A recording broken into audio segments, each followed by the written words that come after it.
Okay, so we have one last feature of the outer being to consider before we move on to the inner being. Just when you thought we were done. Now we're going to talk about the ego in Aurobindo. The surface being's one distinguishing feature above all others is its separation from its universal and transcendent dimensions. Due to ignorance of its true relationship with its environment, the surface being clings to each of the lower nature's movements within itself and proclaims, "This is mine." This possessiveness creates a false sense of a center of consciousness from where this proclamation is uttered. This false center is the ego, which is the surface being, which is describing itself as, "This is I." Okay, I have to screen share again. But we're going to switch to class 6. Here we are. Okay, so how about Lisa, number 1? This ego, or I, is not a lasting truth, much less our essential part. It is only a formation of nature, a mental form of thought centralization in the perceiving and discriminating mind, a vital form of, Oh, that's right. But yeah, a vital form of the centralization of feeling and sensation in our parts of life, a form of physical conscious reception, centralizing substance and function of substance in our bodies. So it's a 3-layer cake, if you like, but in each case, it's busy forming all of its perceptions into something that it can grasp and can divide off from its environment. So Aurobindo considers this 3-level ego sense to be a pragmatic, effective fiction, a subjective substitute for the true self in our surface experience, which has no real basis in nature. It is a contrivance, an artificial construction, created by the evolutionary forces in the mentalized being to fulfill a very specific purpose. And what is the purpose? I guess I didn't see Carolyn there. I guess she's not here tonight. No, But Carolyn's Ingrid not here is. today. Ingrid is here. I am. What number 2? Yes, please. Okay. Nature invented the ego that the individual might disengage himself from the inconscience or subconscience of the mass and become an independent living mind, life power, soul, spirit, coordinating himself with the world around him, but not drowned in it, and separately inexistent and ineffective. For the individual is indeed part of the cosmic being, but he is also something more. He is a soul that has descended from the transcendence. This he cannot manifest at once, because he is too near to the cosmic inconscience, not near enough to the original superconscience. He has to find himself as the mental and vital ego before he can find himself as the soul or spirit. Well, there's a lot packed into that statement. This is a great overview of his whole way of looking at human beings. But doesn't it make you feel good to know that you're part of the cosmic being and that you're a soul descended from the transcendent? And I suspect Baha'i is going to agree with this point of view. We don't usually operate from those two places, but it's possible. The creation of the ego is not a mistake nor a cruel joke. And you remember, as my fish told my father in his conversations with a fish and others, you know who isn't that sloppy. The ego serves a real purpose for quite some time, evolutionarily speaking. The role of the ego is actually of crucial importance at a certain stage. Once this stage has been passed through, however, the ego becomes a burden which must be cast away. Just as the Buddha explained that a boat becomes an outmoded mode of transportation once the river has been crossed. To continue to labor under its strictures beyond that point may severely hamper further development. Therefore, one of the main goals of integral yoga is the elimination of this separative ego sense and a growth into universal consciousness. Okie dokie. Let's see. Lori is here. I think so. Number 3. If any ego is to remain in us for a while, it is only a form of it which knows itself to be a form and is ready to disappear as soon as a true center of consciousness is manifested or built in us. That true center is a luminous formulation of the one consciousness and a pure channel, an instrument of the one existence. A support for the individual manifestation and action of the universal force, it gradually reveals behind it the true person in us, the center of eternal being, an everlasting being of the Supreme, a power and portion of the transcendent Shakti. So the term Shakti plays a significant role in Aurobindo's thought. So I thought we should have a little definition of it here. And Alan Fuller gets to read this one. And because it's so short, I'll ask you to read the next one, Alan, but not right away. Okay. Shakti, force, power, the divine power, the power of the other, the consciousness and power of the divine, the mother and energy of the worlds. So this appears hundreds of times throughout Aurobindo's writings. So I just felt it was important to share that dimension of the divine with you. So we've finally finished with the outer being as conceived by Aurobindo. We're ready now to talk about the inner being, which he also calls the subliminal. So the parts of the human being that we've seen Aurobindo describe to this point constitute the outer or surface being only. They are the aspects of one's personality that can be readily perceived by those in our vicinity.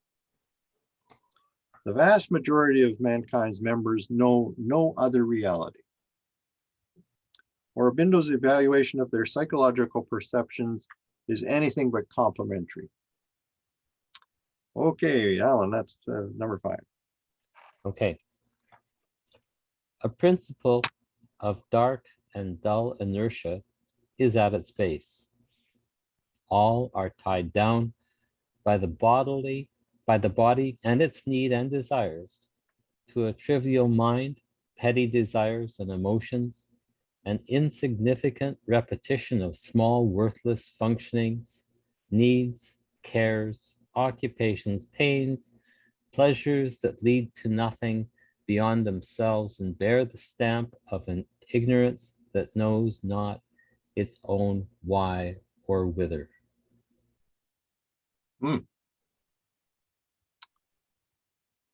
Yeah. You don't want to look at that too often. It's a little bit scary. Mark, what Yes, part sir. of the outline are we on? This is number 6, right? Is this class number 6? Yes, it And- is. Yeah, and- we just, you're talking about the newest one I sent out? Yeah. Okay, so it's- Oh, maybe I. Yeah, 'cause Okay. I reworked it significantly. I sent it out about 3 weeks ago. Oh boy. No wonder I'm lost. Okay. I'm I'll looking send at it the to you wrong again, Harold. outline. That's all right. I'll send you the new one. Okay, sorry. Yeah, I had to radically rework it. yeah, sorry. Mark, I think from a literary point of view, what I'm noticing here in the selections you've chosen is that, and of course he was a poet as well as a writer and a yogi. He uses contrast quite a bit in his definitions, doesn't he? He defines one thing in relation to another. Shoghi Effendi did the same thing in his writings also. Yeah. He used contrast quite a bit, and I'm beginning to notice that when he, to use a positive pole, he also defines the positive in terms of the negative. Am I reading that correctly, do you think? I think so, yeah. I think that's quite legitimate.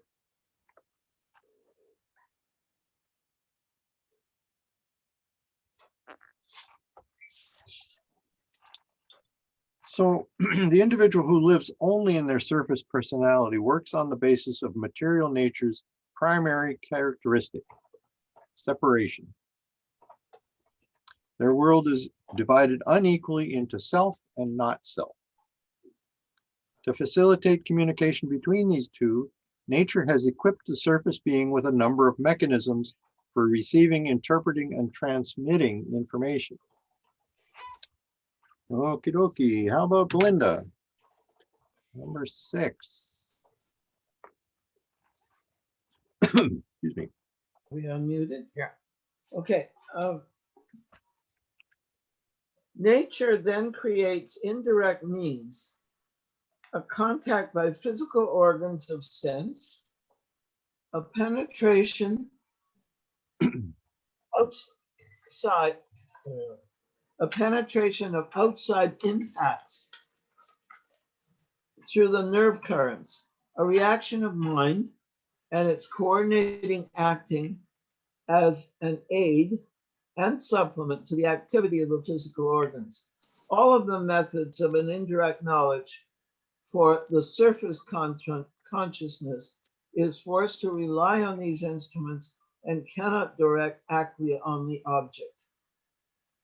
Sri Aurobindo, The Life Divine.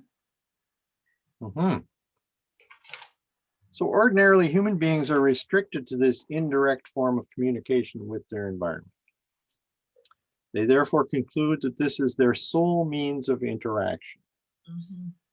However, according to Aurobindo, this is a fallacy generated by our surface consciousness. From his years of inner exploration, he knows that the surface being is deprived of knowledge of a huge portion of its own nature, along with the more direct communication routes it may use.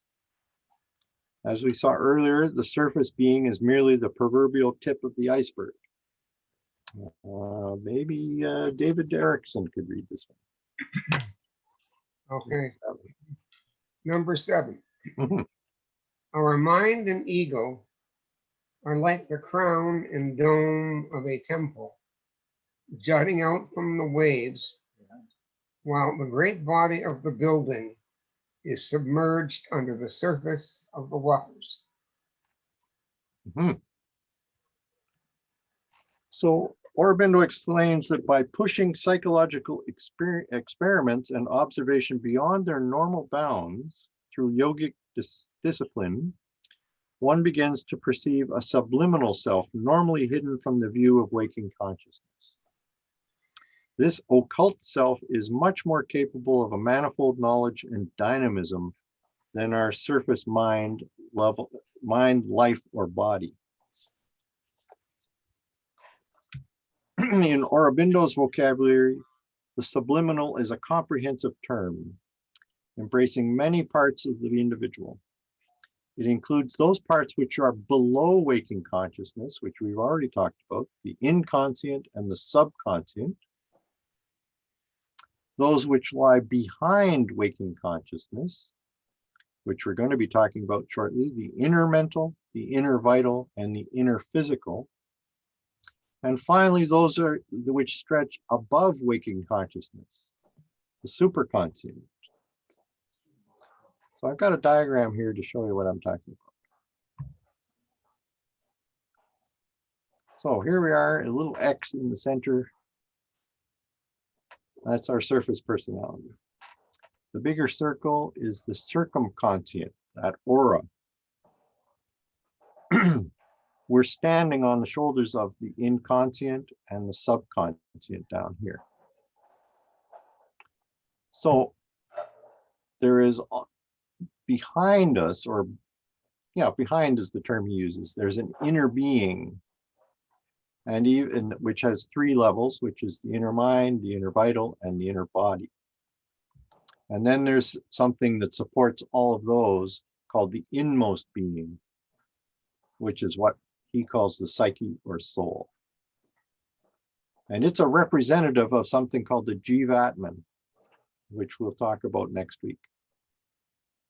And then above all of this are higher levels of mind, which he refers to collectively as the superconscient. And the highest of those is the supermind.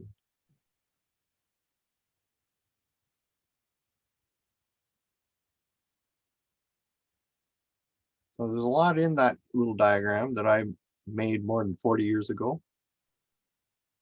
It still tells the tale very well, though. So we're just going to do a quick review of the parts of us that are below. So we're going to look at the inconscient and the subconscient. Next week, we'll be talking about those levels above waking consciousness.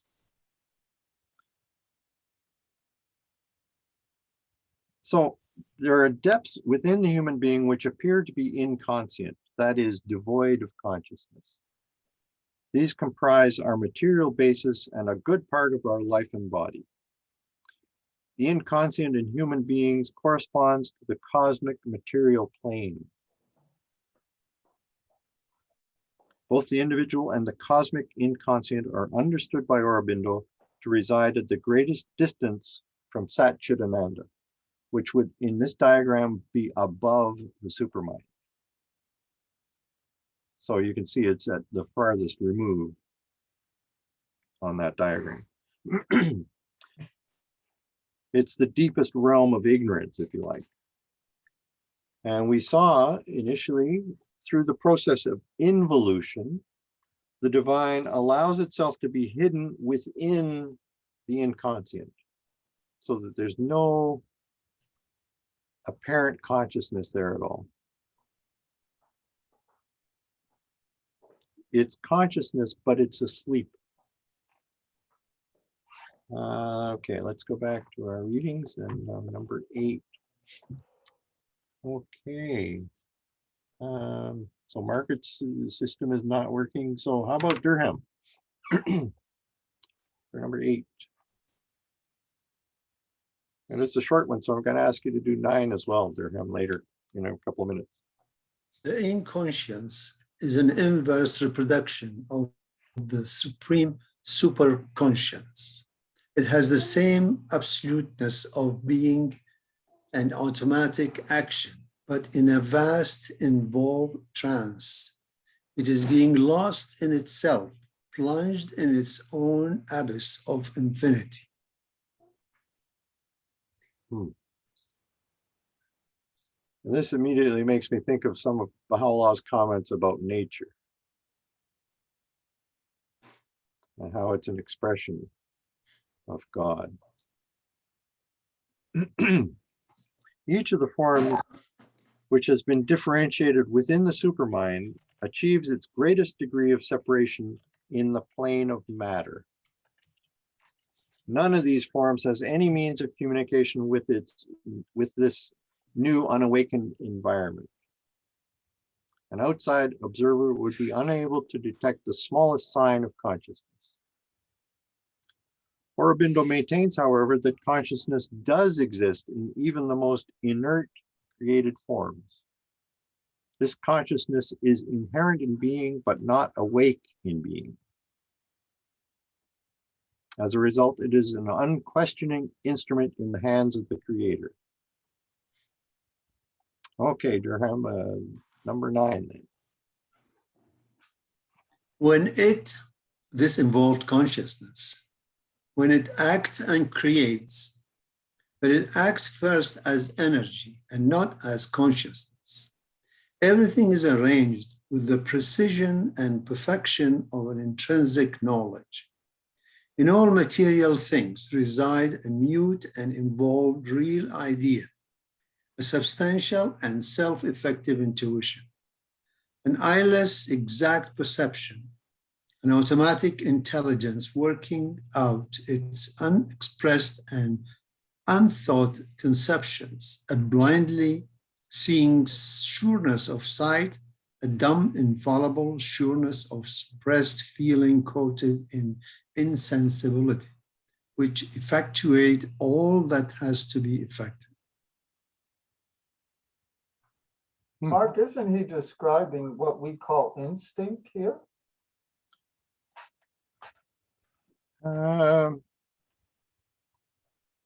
That's what came to my mind on reading this. It's related. I don't know if instinct covers it all, but in the physical being, that would seem to be true. Like, you know, in animals, like I was discussing with my friend Roy today, we were observing a chipmunk who was feeding at the bird feeder. And Mhm.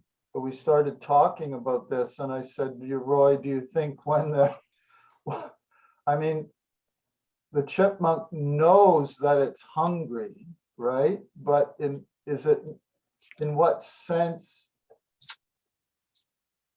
what kind of knowing is this? You know, and it's a very, very speculative question, but you know, is Aurobindo saying that all things are conscious? Is he saying that, or? Yes. Yes, he is. But the consciousness will be quite limited in many cases in these lower reaches that we're talking about tonight. Okay. Mhm. So instinct is part of this, but not the whole thing that he's describing in number 9. No, I don't think so. Like a blindly seeing sureness of sight, a dumb, infallible sureness. Like, to me, to some extent, that sounds like instinctual behavior, which is not only in animals, but in humans as well, right? Well, think about the rotation of planets around the sun. Uh-huh. Law, yeah. That Yeah, kind of, law in nature, right? and the nuclear force, for instance, or all the other things that science has uncovered for us. That's the realm that he's really talking about here. Okay, so it would involve natural law as well. Yeah, absolutely right. Mhm. Okay. So at one time in the process of creation, billions of years ago, there were no other forms of Brahman's self-manifestation except for the inconscient. Since that time, several quantum leaps have occurred on this planet. Out of the original inconscience, life sprang up in the form of plants and sequentially the rudimentary stages of the animal kingdoms. Eons later, mind ranging from instinctual operations in animals and plants to formal operations in man emerged out of the most highly developed forms of life. According to Aurobindo, the next quantum leap, this time from mind to supermind, is currently being prepared behind the scenes. The crucial question here is, how did these new forms of consciousness arise? Where did they come from?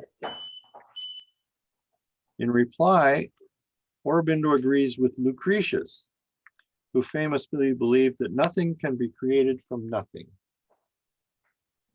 This led Aurobindo to conclude that each form of consciousness must have been dormant in the inconscience until prompted by some force, either from within or without, to begin the process of manifesting itself. Each new manifestation does not abrogate earlier forms of consciousness, but rather heightens their particular expressions. Each new advance stands upon the shoulders of nature's previously manifested forms. The inconscient then is the foundation upon which all the forms of partial consciousness rest, both in the universe and within the individual. Psychologically speaking, it is the force of darkness and ignorance which perpetually strives to extinguish all forms of consciousness. Aurobindo speaks of its power for limitation, its law of difficult development, its immense force for retardation and frustration, as the strongest deterrent to spiritual growth. As long as the inconscient operates, no divine realization is safe from the menace of its multi-formed darkness. Okay, we're back to Nina. Number 10. The knee science, the unconsciousness of the inconscient, invades or encompasses or even swallows up that and absorbs into its oblivious darkness all that enters into it. It compels the descending light of the spiritual experience to compromise with the lesser light it enters. There is a mixture, a diminution, and dilution of itself, a diminution, a modification, an incomplete authenticity of its truth and power. Or at the least, the knee science limits its truth and circumscribes its force, segments its applicability and its range. Its truth of principle is barred from a full truth of individual realization or from an achieved truth of cosmic practice, the life divine.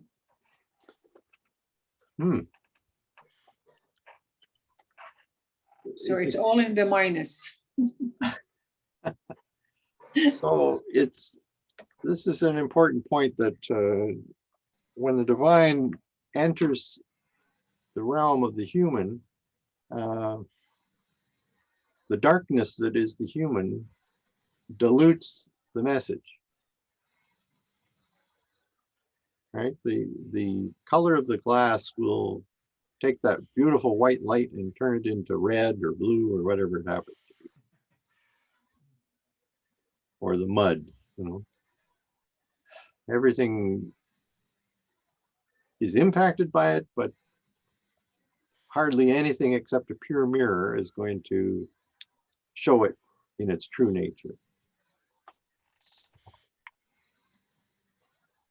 The inconscient, this source of all perversity, will continue to hamper spiritual efforts in daily life, in Aurobindo's opinion, until the supermind finally descends and transforms the being.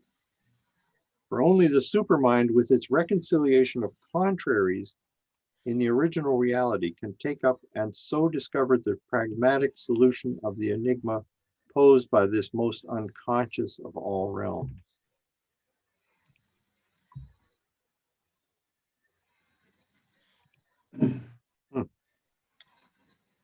Okay, so let's move on up the chain to the subconscient.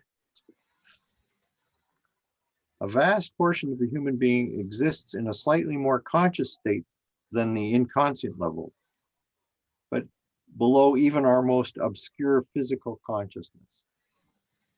Aurobindo once described it as the inconscient vibrating on the borders of consciousness.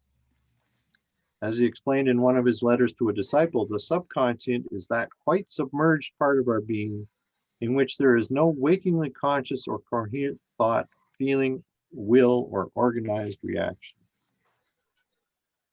Its shadowy half-life contains primitive reactions to life which are not yet formulated into ideas, perceptions, or conscious reactions, as they are in surface consciousness. But they remain fluent, imprecise, having all the potentiality of determination in them, but not yet determinate. So this is where you get a lot of carryover from your previous experiences. Undigested bits of experience that rise to the surface so that you can figure out what happened. What was I supposed to learn in that case? And this is actually fairly close to the Jungian idea about the unconscious. And to a certain extent, Freud, I think. The subconscient has elements which correspond to the surface being's mind, life, and body. But these are only pale imitations or first sketches of the latter. Okay, let's see here. Eva, could you read number 11 for us? The semi-conscious part of the individual has an obscure mind full of obstinate sankharas, impressions, associations, fixed notions, habitual reactions formed by our past, an obscure, vital, full of seeds of habitual desires, sensations, and nervous reactions, a most obscure material which governs much that has to do with the condition of the body. Letters on Yoga. Okay, so you're reading a word by the name, this word here, sanskara. So that's a Sanskrit word. It's also written with an M instead of the N sometimes. So samskara. This literally means a formation. It refers to the residue left behind in the subconscious by every thought, word, and deed that we have. This residue acts as a subconscious tendency and exerts an influence on a subsequent thought, word, or deed. If the same karmic choice is made repeatedly, this tendency hardens into a habit pattern. So this is pretty straight Hinduism, actually, and it's also in Buddhism. The subconscious acts as a reservoir for the massive impressions discarded by the surface mind, vital, and mind. Eventually, all that is consciously experienced sinks down into the subconscious, not as precise those submerged memories, but as obscure and yet obstinate impressions of experience. Sorry, just making a note here. These impressions are stored in this great reservoir of the subconscious until a suitable opportunity arrives. Then, under the impulse of an irrational, mechanical, repetitive action of the subconscious, the impressions are missioned upwards into the surface consciousness, where they appear crudely repeated or disguised in strange forms. They most often intrude upon the individual in dreams, but also appear in day-to-day consciousness. Okay, so where are we at here? Linda Russell. Number 12. Yeah. For if these impressions rise up most in dream in an incoherent and disorganized manner, they can also and do rise up in our waking consciousness as a mechanical repetition of old thoughts, old mental, vital, and physical habits, or an obscure stimulus to sensations, actions, emotions, which do not originate in or from our conscious thought or will, and are even often opposed to its perceptions, choice, and dictates.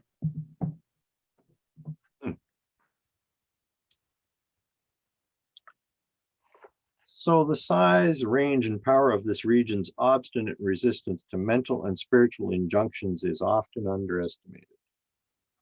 Even though it is obscure, small in its motions, capriciously and almost fantastically sub-rational, the subconscious is of immense potency for the earth life. Anyone who strives for spiritual development will be hard-pressed to transform this level, because the master mode of nature is this obstinate repetition and recurrence. Speaking from long, hard experience, Aurobindo asserts that its transformation will only occur by bringing the higher light and force of the supermind into it. Purely mental efforts are futile.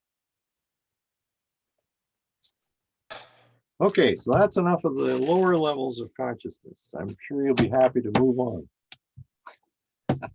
I know I am. So let's talk about behind waking consciousness now. Now we're talking about the inner being. Aurobindo recommends that those entering yogic practice first strive to connect with the inner being lying behind the surface personality.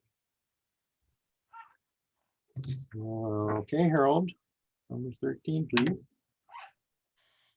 Can you hear me? Yep. Okay, 13. There is an inner as well as an outer consciousness all through our being, upon all its levels. The ordinary man is aware only of his surface self and quite unaware of all that is concealed by the surface. And yet, what is on the surface, what we know or think we know of ourselves and even believe that is all we are, and believe that that is all we are, is only a small part of our being, and by far the larger part of us is below the surface. Or more accurately, it is behind the frontal consciousness, behind the veil, occult and known only by an occult knowledge. So this inner being, which Aurobindo often refers to as the subliminal, is composed of the inner dimensions of the three main parts of the outer being. So the outer mind, the outer vital, and the outer physical. So he calls them, appropriate enough, the inner mind, the inner vital, and the inner physical. I'm just checking the chat here. Okay.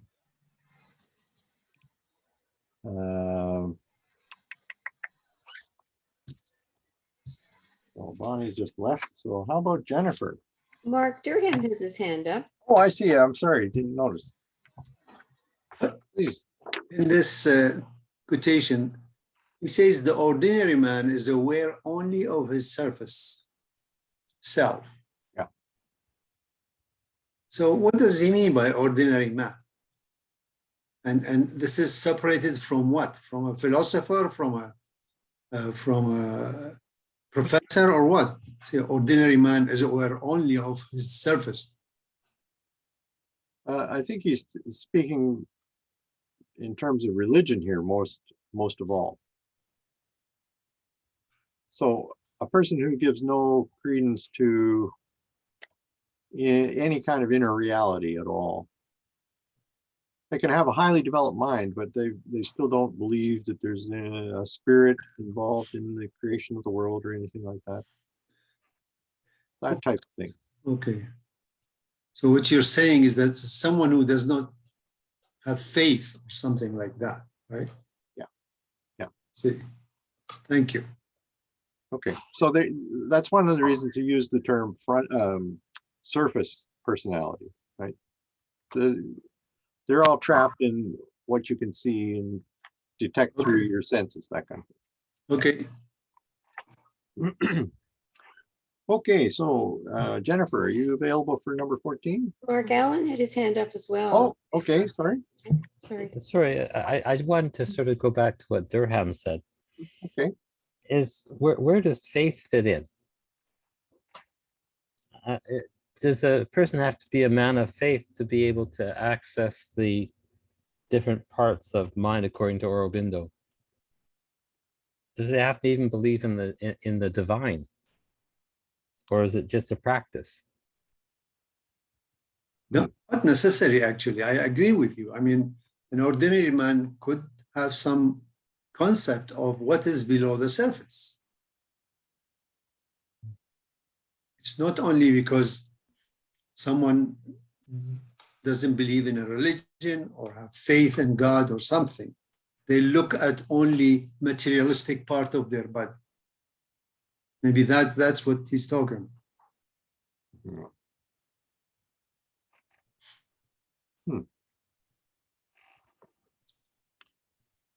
I would suspect that he is going to say that the higher levels of mind, as we will describe them in a week or so, are really not available to somebody who does not believe in the divine.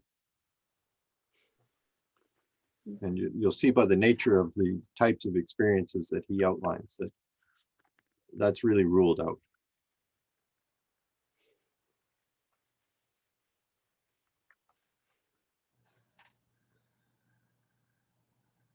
Okay. I don't know if I need to say more or not. What are you thinking, Alan? It seems to me that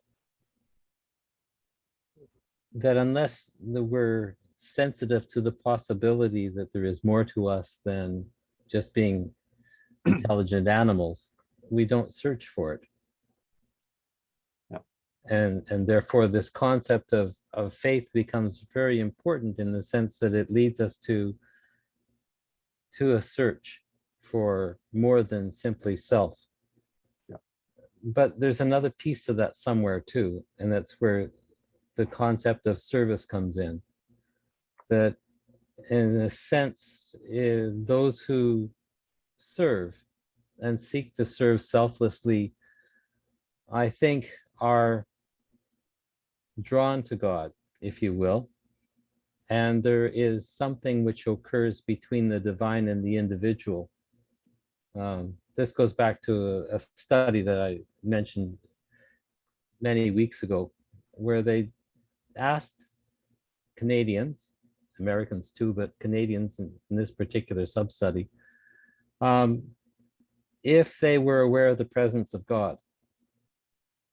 And 24% of Canadians said, yes, I've experienced the presence of God. Now, what that meant, and it was left undefined, but it does speak to people being aware of the divine. And I wonder then, how does it, I don't understand the process. Is it the divine calling to the individual? Is it the individual striving to connect to the divine? Is it the individual behaving in a worthy manner to experience that connection? In terms of Aurobindo's writings, I would think that he would say that the psyche or the soul is becoming a little bit more obvious, because it's constantly pushing, depending on the circumstances that a person is in, it will suggest avenues that it can pursue that will lead to its evolution, if you like. And so a person may pursue service because there's a natural inclination in them to do that. So they're drawn by it. So it's their higher self which is really drawing them to and it's divine in nature. So if you see what I'm saying. And that's the involution part that I'm talking about. That we all have that, we're all carrying it around. Whether we pay any attention to it or not is another story. And it will affect us in many different ways, depending on our personality.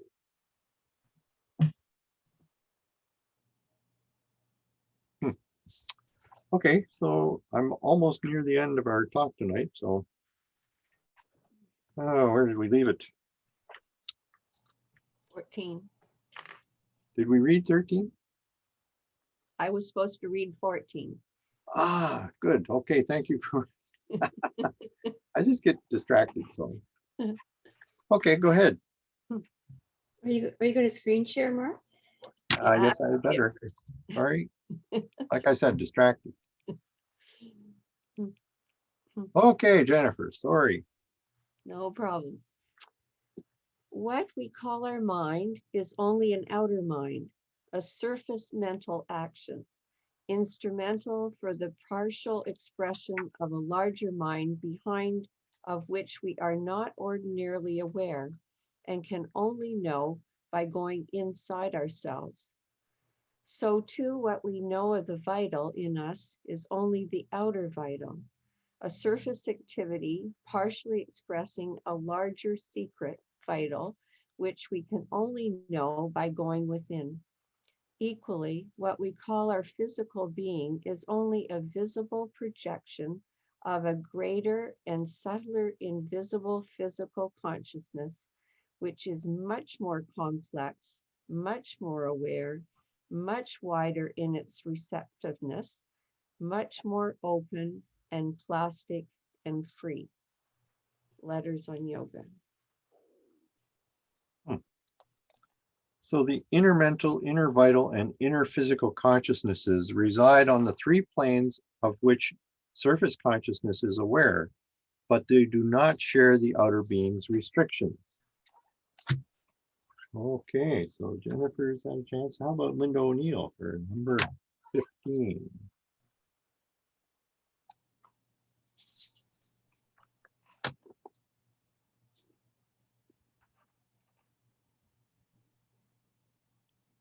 Are you there, Linda?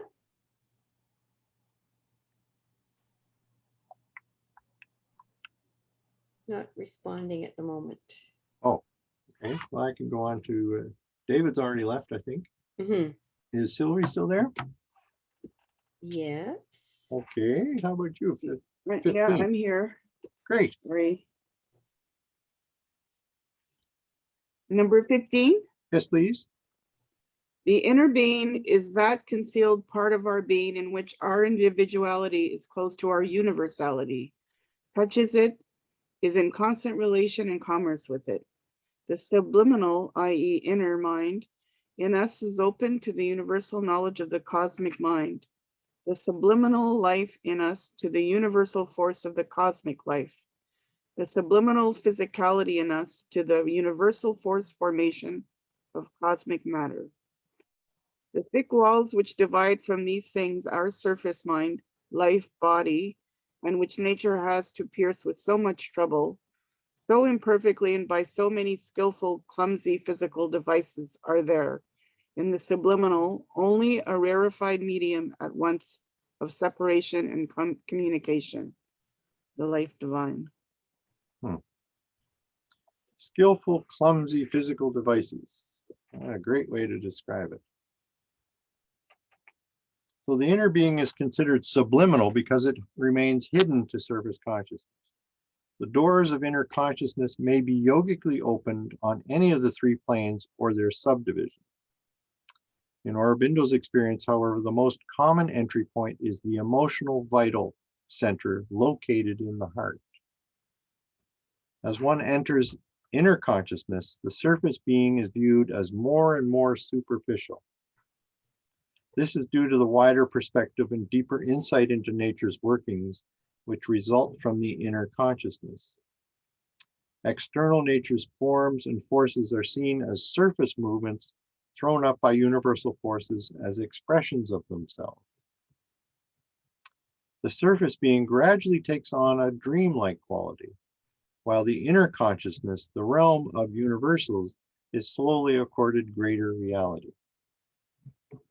I can't help thinking of Abdu'l-Baha and his suggestion that you close the outer eyes in order to be able to open the inner eyes. It's the same type of change that's being suggested here. The inner consciousness begins to be a place of deep peace, light, happiness, love, and closeness to the divine. A radical change in the individual's relationship with nature is gradually effective. Hangame, could you read number 16 for us? For sure. Always the whole foundation of the Gnostic life must be by its very nature inward and not outward. In the life of the spirit, it is the spirit, the inner reality, that has built up and uses the mind, vital being, and body as its instrumentation. Thought, feeling, and action do not exist for themselves. They are not an object, but the means. They serve to express the manifested divine reality within us. Otherwise, without this inwardness, this spiritual origination in a too externalized consciousness, or by only external means, no greater or divine life is possible. Thank you. Life in the inner being frees the individual from the limited perspective and field of action of the outer being. Over time, the inner being exhibits a range of capacities which seem miraculous when compared with those of the surface personality. Zilda, you have a chance to read the last one tonight. We perceive only a small number of the contacts of things which impinge upon us. The inner being perceives all that enters or touches us in our environment. We perceive only a part of the workings of our life and being. The inner being perceives so much that we might almost suppose that nothing escapes its view. We remember only a small selection from our perceptions. And of those, even we keep a great part in a storeroom where we cannot always lay our hand upon what we need. The inner being retains everything that is ever received and has it always ready to hand. We can form into coordinated understanding and knowledge only so much of our perceptions and memories as our trained intelligence and mental capacity can grasp in their sense and appreciate in their relations. The intelligence of the inner being needs no training, but preserves the accurate form and relations of all its perceptions and memories. This particular passage makes me think of the recording angels in Christianity, and also the life review that will face each of us when we die. This is the storehouse that all those memories will be taken from. God, I don't know if I want to face that.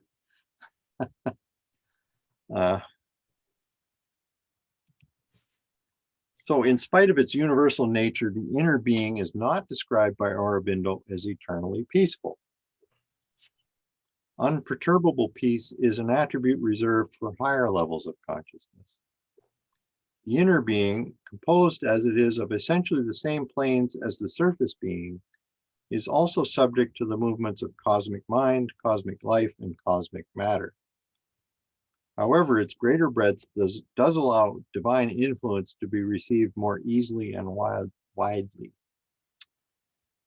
The inner consciousness replaces the separative ignorance of the surface being with knowledge of a thing in itself, a knowledge unhindered by even the most elaborate personal defense system. The inner being has access to full information concerning the complicated, overlapping cosmic relationships in which every individual is involved, whether consciously or not. The opportunity to make correct decisions in the sense of that which is most beneficial to the greatest number of affected parties is obviously greatly enhanced at this level. No longer are judgments made on the basis of the ignorant stumblings towards knowledge which characterize the surface mind. So, amazingly enough, we got through all of that material with 5 minutes left. Mark, shall I stop the recording at this point? Yes, please.